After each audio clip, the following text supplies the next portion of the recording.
guys, welcome back. This is Ginny from Polly's Paper Studio. It does seem like I have been gone a long time, and I kind of have. We went on a family vacation to Texas to see my family and have lots of time together with them and go to a wedding, which was wonderful. And I enjoyed it so much. It was a long weekend. We drove the whole way and had 3 social events when we got there, so we're a little bit tired. And then when we got back, it had such a terrible windstorm here in Michigan and snow that we had no power, and so our house was very cold. But now we're kind of getting back into our regular routines, and I thought that I really want to create some cards with different types of flowers, because you guys always see me putting on all the big dimensional things, and so I just thought, wouldn't it be nice if I could color these in using some of my supplies like colored pencils and stamps, and kind of give the flower a couple of different looks. So I did that today. I created some very sweet but simple cards, and I think these are fun to make and also a great way to use up your stash. So stick with me and we'll make these together. For the flowers, I chose this Sun-Kissed Fleur set from Heartfelt Creations, and I picked it because I really liked this simple shape of it. I thought it would be easy to cut out and also easy to color. I did want to add prills to the middle as well, so I liked the fact that the middle had enough room so that I could add that dimensional element. I picked this particular size because it fit my A2 card very well, and I stamped it a few times here with some black StazOn ink, just so that I wouldn't be concerned that I could damage the printed image. This is the pencils I'm using. They are from Castle Art. This was a not specifically artist grade, but well pigmented pencil, and for my purpose it works great. They were not expensive and I have really enjoyed using them. The only issue that I have, unfortunately, is that they are not labeled with a name or a number. So the only thing I can tell you about my process here is that I picked 3 yellows going from light, medium to dark, and then I picked a brown as well, and this is going to bring in a shadow and help to develop some depth. So for the first one, I'm just going to show that I picked the lightest color, and I filled in the entire flower petal all the way around, and then that kind of laid in a base color. So the next step was the next darkest color, and I went in only at the center and at the tip. So I'm sort of laying in some depth by bringing in light to what is the center of the petal.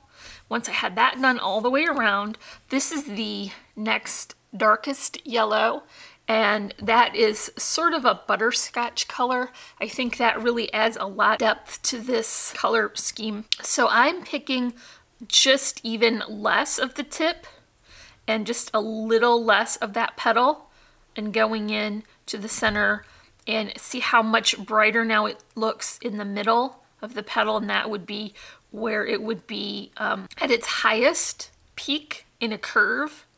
The next step is the brown. This is more of a chestnut, I think. I went ahead and kind of tipped these again, and then even less in the center. And that way, that built in a lot of shadow. And then once it was all done, I went back in with that mid-tone yellow again and covered over the entire petal. So that left something that looked a little bit more 3D.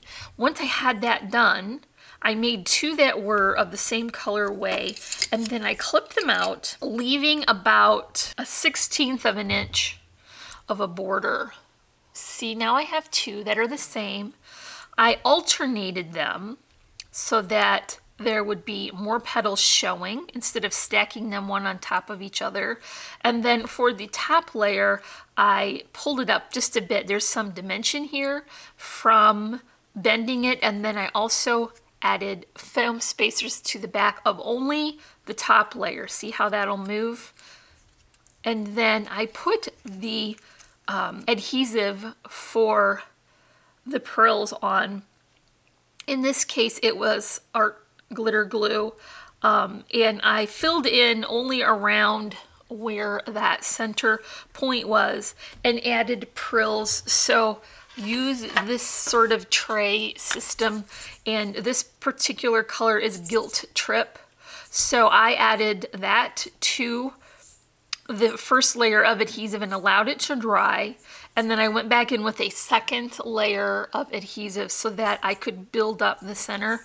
And you do want to use this anti-static tray so that you can get all your little pieces back into the jar instead of all over your desk, which happens anyway, but you can contain most of them through that process. So now I've got this flower done, we can make a card with it. Here I've got my card base. I am using an A2 size card that is top folding and has a landscape rather than a portrait orientation because I felt that fit my sentiment better. I finished the inside with coordinating pattern paper and left a portion so that a sentiment can be added. So I'm just going to begin layering on. I think I want to move that to make it a little flatter. So I think that this beautiful dove gray sort of linen-y effect, linen-y, that's a word, has a little bit of texture like linen. It looks very beautiful with this yellow, and I picked this because it matched the flower so nicely, and it had a very small scale. So I knew that it would be visible underneath the embellishments that I'm adding. So I'm just going to center that and add that right into that cardstock border. And I've got a complementary pattern. Now, you guys, I am digging way into my stash for some of these patterns, and that is perfect because I just need to use them instead of store them. So this gray stripe is very complementary to the yellow. I've added a border again of that gray cardstock so that it will keep the pattern separate. And I'm just gonna come in here and add that right to the bottom. So that is a beautiful contrast between these patterns. And I picked a doily die. I have had this for a long time. I don't remember the manufacturer, but I do know that I pick it because the little pieces fall out easily, and I'm lazy. I mean, you know, who wants to sit and pick all those little pieces out, right?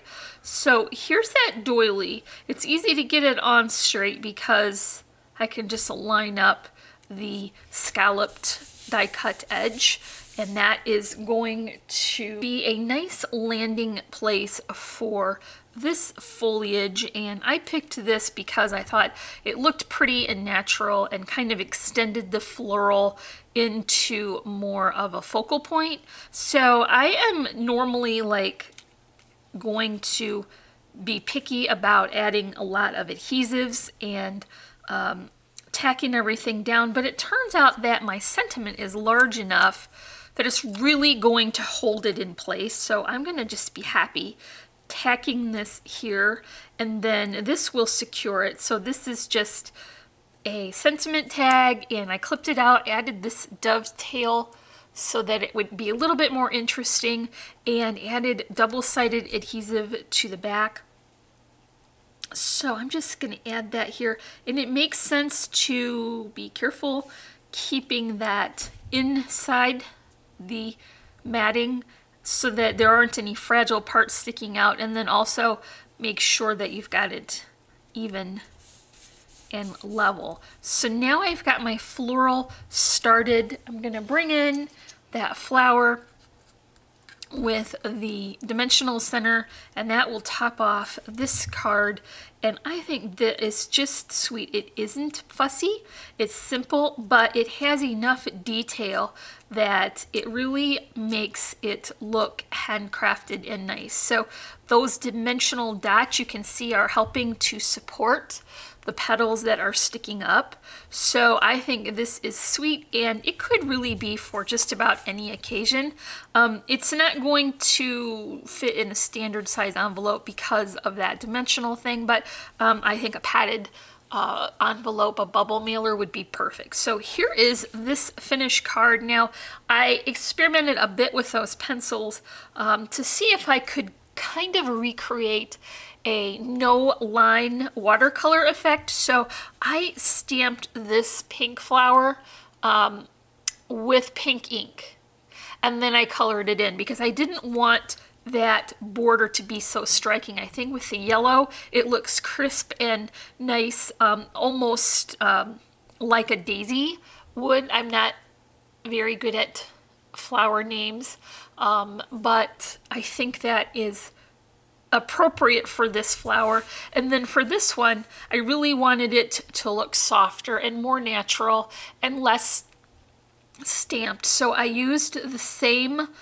3 colors and a shadow color so that it would have some depth, and it makes the center of those petals look a little bit lighter. And then I still use those Castle Art pencils. I was very happy with how they blended. Like I said, they're not artist quality, but they worked great for me, and for this purpose I was very happy with it.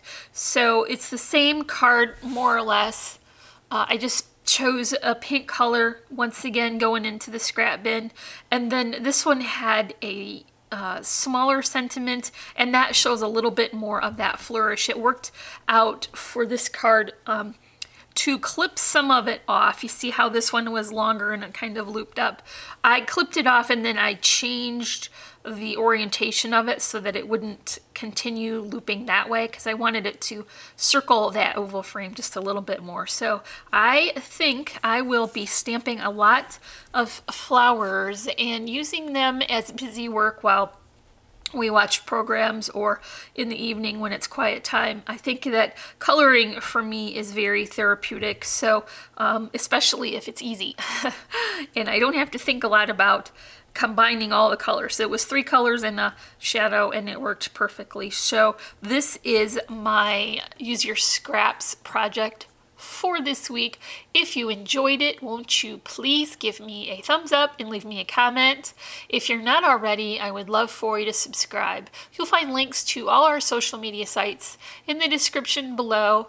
And as always, I'm wishing you a happy and productive day, and I thank you so much for watching. Bye.